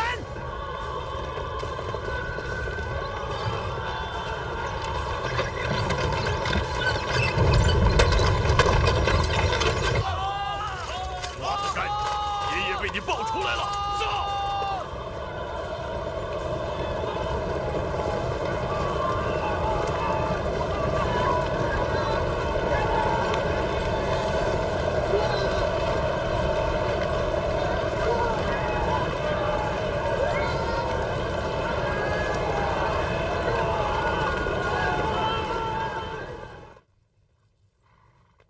主持，这一别，不知何年何月再见了。从这里到蒙古草原，最快也要走上半年。母亲的老人家年纪大了，我无法在她身边尽孝了。我们马上要和大汗会合了，你想带几句话吗？我能说什么呢？我是太令他老人家失望了。我是个不成才的儿子。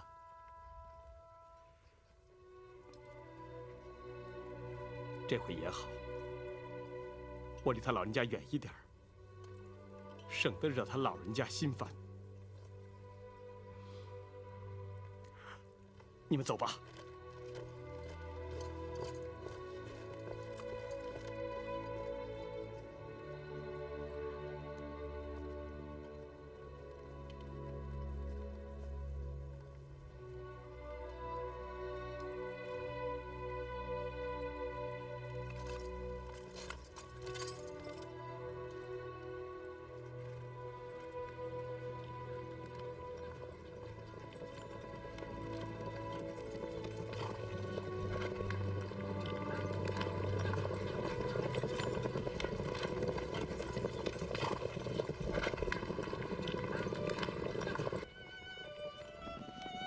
成吉思汗任命窝阔台为前线统帅1个月后，蒙古大军如期攻克了敌人的旧都。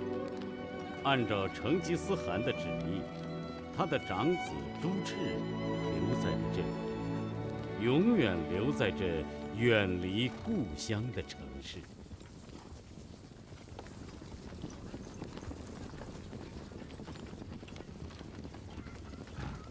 傅汗，傅汗，敌人已经越过了大河，逃离了这里，准备甩掉我们。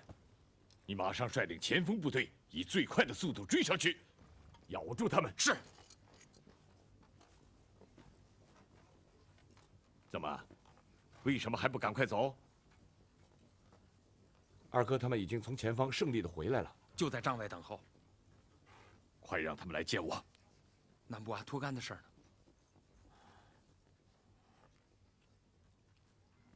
瞒过今天，也瞒不过明天，还是把木阿图干的事告诉察合台吧。叫他们进来吧。是。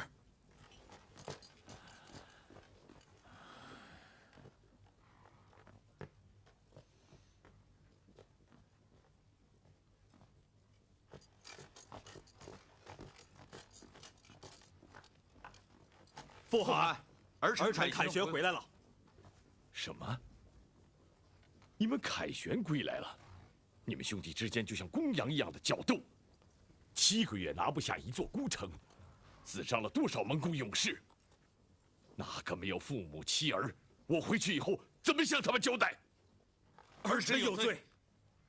还有，按大扎萨令上的规定，攻下城镇凡所获财物，百姓一律充公，统一分配，给参战者和不参战的诺言将领。你们却私分城郭，百姓既没有分给其他将士，也没有贡献韩秦。你们忘记了阿拉坦和呼查尔的教训了。儿臣有罪。沃克台，你这个样子，我把韩国交给你，怎么放得下心？察合台，你将来要远离三河源头，在自己领地做国王了，你究竟配不配？父汗，是不是你们看我老了，自己的翅膀硬了，我的话你们就可以不听了？尤其是察合台，像一匹没有带过龙头的野马，不听调教。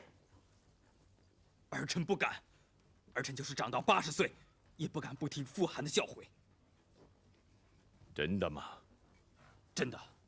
那好，我告诉你一个坏消息，你可不许哭。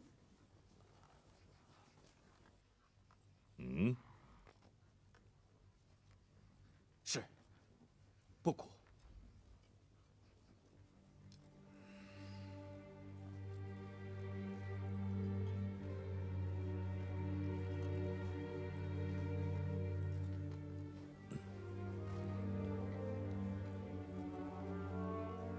你在你的儿子里选一个继承王位的人吧。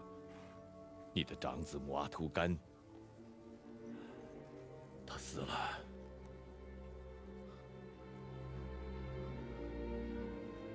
我的儿子。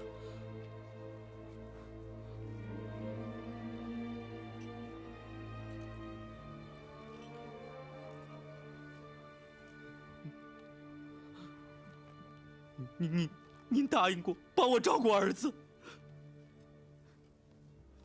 您答应的，父汗。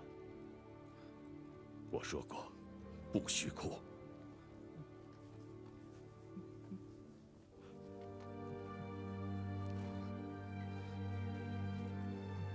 马上准备随我出征，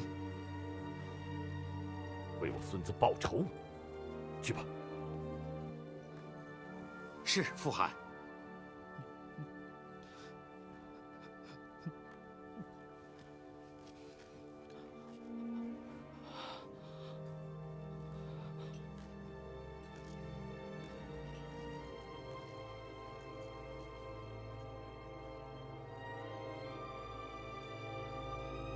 哎，二哥，二哥，二哥！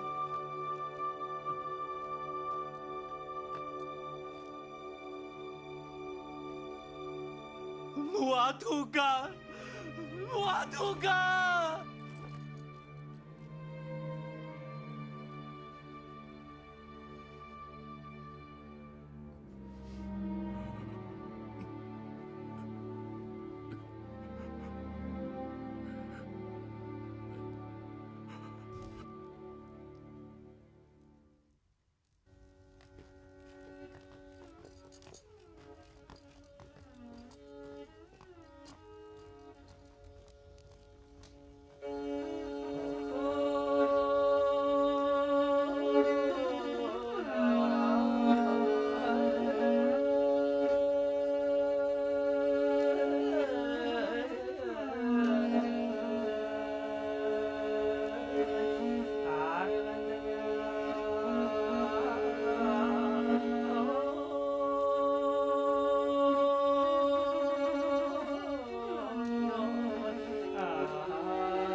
叫他们不要唱这种动摇军心的歌。士兵们离家已经3年多了，有点思乡之情也不足为怪。想家就跳跳舞、摔摔跤嘛，还不快去？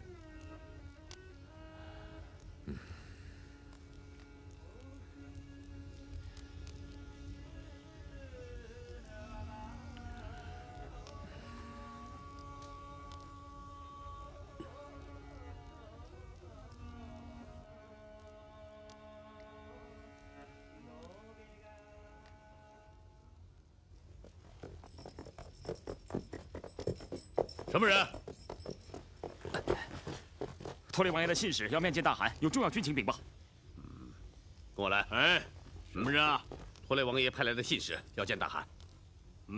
去吧。走。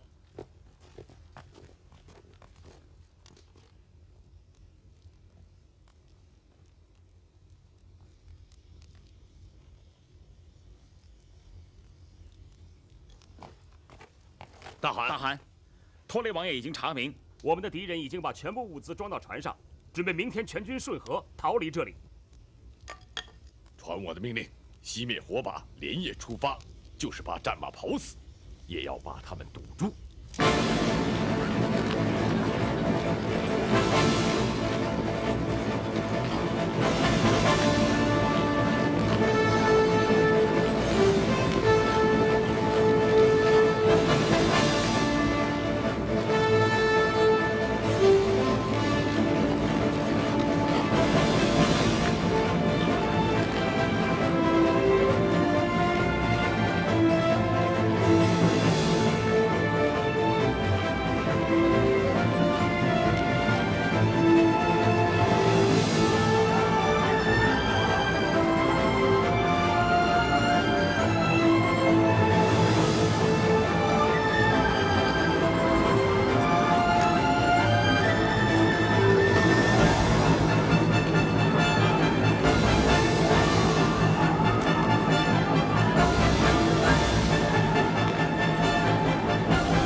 为这样的英雄。他今天死里逃生，将来一定能成就许多事业，也要惹出许多乱子来。陛下，快走！快！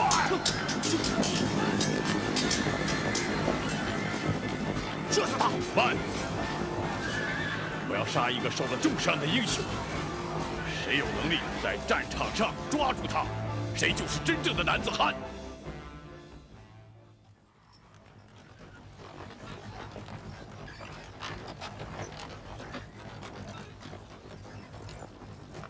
先生，这几个人死于什么病？请察克代王爷进一步说话。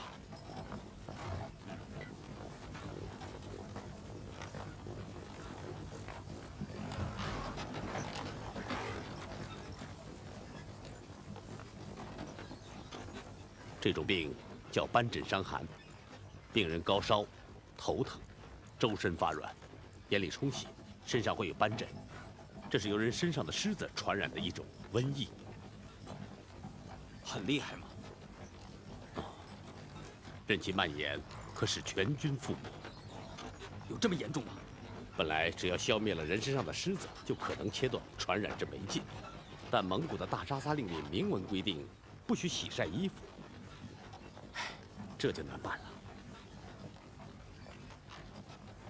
先生，总要想个法子。我预先存了一些药材，请二王爷按我写的方子把它速速取来，也可做到防患于未然。好，那就请您马上给我写方子，我马上派人去取。请。